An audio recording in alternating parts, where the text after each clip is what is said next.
Story time. And right now, I want to be super vulnerable. I want to document all my OBE, out of body experiences, because I'm putting it together in real time. So let me go back to the foundation of this story. And I'm giving this story out because I want to help other people. And plus, I want to document it and make it make sense. So, in the comments, like, help me make it make sense as I go through this experience. So, as a child, I would have a lot of sleep paralysis, but as a child, I didn't know what it was. I would sleepwalk and I felt like I was an ant, like I was Honey, I Shrunk the Kids. Like I would have those feelings, and I was obsessed with that show, by the way, that movie. And I felt like I was an ant, and everything was big, and I would have like daydreams where I was just real small and everything was big, like a pencil was huge. And I would have nightmares a lot too. And I outgrew the ant experience. Like I was like a little thing, and I started having these nightmares. Still having sleep paralysis, but didn't really understand what it meant.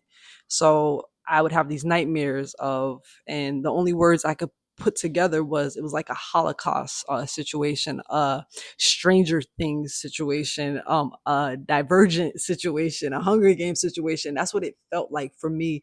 And it felt like I was saving groups of people from like the military. And there it was like so dark, it was always dark, and I was like, let's go here, we're going through tunnels, we're going through back doors.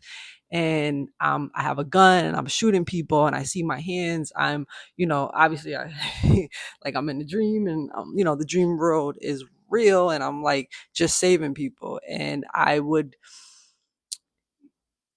go to sleep, have the dream, wake up, go back to sleep the next day, the next night, and I would return right where I left off. Or I will be saving another group of people. And this dream kept, you know, it happened my whole life. I think about 6 months ago, it actually changed. And the change happened because I started to like really dive in and like tell people like I have nightmares. Like I always have nightmares. And when you say things out loud, it's an emotional release. And what are emotions? They're stories. And it was an emotional release of the story where I'm like letting people in. And someone said to me, I forgot who it was. Um, they were like, "Your soul's in the underground." I'm like, oh yeah, I know who said it to me. Um, Shout out to Nelson. Uh, and he was like, "Your soul's in the underworld," and I'm like, like I'm battling in the underworld. Okay, that makes sense. Let me get my soul out of the underworld. And so like I made this thought. I was like, I want it out of, let's get out of the underworld. Like I don't want to do these battles anymore. I'm healing people on this physical realm, and protecting people in law enforcement, in security. I'm protecting people on this physical realm, and I'm doing the same thing on the, I'll say, the dream, in the dream world. And I'm just like, it's a lot. Like, when's my day off? And I was like, it's a lot. Like I was afraid of the dark for the longest time, and all of my dreams, like I was in a dark space. And it's like Stranger Things. I think that why I was so such a fanatic. All my friends know, like such a fanatic of like all of those movies and shows and Star Wars and stuff like that. I felt like I was living them. I was living them, and I would felt like a Jedi, like I'm fighting Darth Vader. Like, what is going on? I wake up like, and therapists would tell me you have anxiety, and like I have anger issues and stuff like that. And I'm just like, I don't have a day off. I'm fighting in this world. I'm fighting in this world. I'm like, I'm a warrior. And going into OBE, I decided it's like when you accept something, that's when you actually get to heal it or level up. So I was like, Ha, thank you. I understand.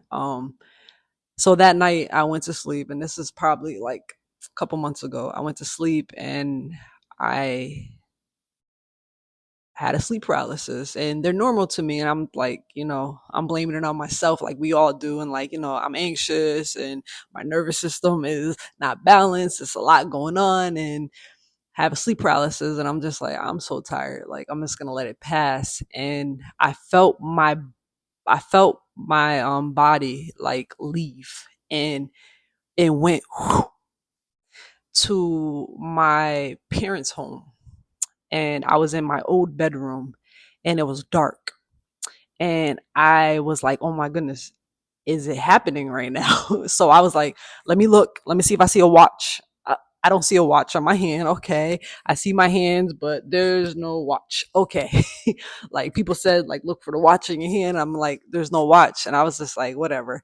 So I see my feet, and I'm like, whoa, I have no shoes on, by the way. And I'm just like flying, and I'm like, whoa, this is fun. And I feel conscious of this experience. And I'm like, whoa, it feels fun. And I'm flying, and I feel like I'm in water. And I always had this thought that we are in water right now. Like, I was like, we're in water right now. Like, this is water. But anyway, it's another story.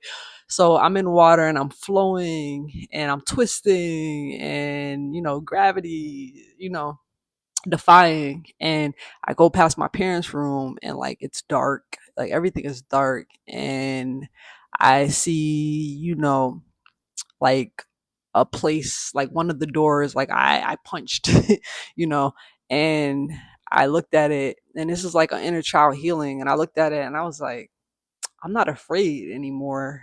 Like, I'm not afraid of the dark. That was like the thought that went to my head, and suddenly it turned light, and that like that punch on the door like was gone, and the sunlight came, and I'm like, woo, this is fun. I'm not scared. Like, I'm not scared. And I go down my parents' stairs. I'm flying. I go through, like, I no, I didn't go through the door. I open the door, and I shut the door, and I lock it, because like I know how my dad is, lock the door. So I'm like making sure, I'm like, "Ooh, I feel the door." Like, okay, I lock it. Then I'm flying, and I see my dad in the car, and like I'm just like, "Whoa!" So like I'm trying to see what he's doing, and he's on his phone, and I'm like, I wonder if he sees me. He probably doesn't. And so I keep looking, and I keep looking, and then I wake up, and I wake up, and I'm like, I was flying, and it was so much fun. And I woke up, and I was like, oh my goodness, I didn't have a nightmare for the first time. And it went from dark to light for the first time in my dreams. And I woke up, and like, wow. And I haven't had a nightmare since. And the other, I'll make this very short. It's gonna be a long video. But I had an experience 2 nights ago, sleep paralysis, heavy. And I'm hearing somebody. I feel something sit on my bed, and it's not the first time I actually felt something sit on my bed. I always felt like somebody's hand was like this when I used to go to sleep at night, and that would put me to sleep. I would just like, I felt it. I knew it. Like, I know something was there holding my face. And anyways, I felt it, and I was like, ugh, fighting it and fighting it. Almost like I felt like I was giving myself like a seizure, trying to like wake up from this heavy is, if you never experienced sleep paralysis, it is terrible. And I said, no, this is not me. I'm not blaming myself. Like, let's go. Like, it's happening again. I'm about to fly. Like, this is the portal into the astro realm. Like, let's go. And I fought it because I was scared, and I heard somebody in the bathroom, and I was just like, Asher kind of woke up, and I fought it, and I fought it, and then um I woke up, and I was like, oh, like I should have just let it happen. That was sleep paralysis. This was my chance to fly again. And I said, you know what? Next time I'm gonna do it. I'm gonna do it. Like, my sleep paralysis is coming back very intense. So last night, the night